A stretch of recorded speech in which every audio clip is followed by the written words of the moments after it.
Isinusulong sa Senado na ipagbawal na ang paggamit ng contingent fund bilang pandagdag sa confidential and intelligence funds ng mga tanggapan ng gobyerno. Ayon kay Senadora Risa Ontiveros, yan ay para hindi na maulit ang paglipat ng 125 million pesos na contingent fund ng Office of the President sa confidential funds ng Office of the Vice President noong 2022.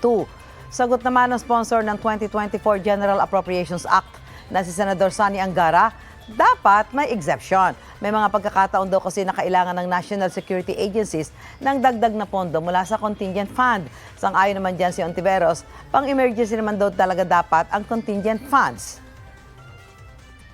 Because I think there have been occasions in the past where they found the need to supplement the security agencies, not just the civilian agencies, Your Honor.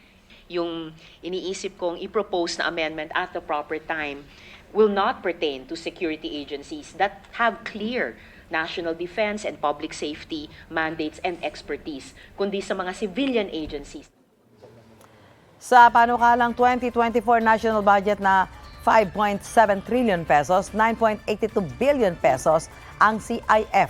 300 million pesos na mas mababa yan kumpara sa orihinal matapos bawasan at realign ng Kamara sa national security agencies. Inadapt na rin ng Senado ang bersyon na ito ng Kamara.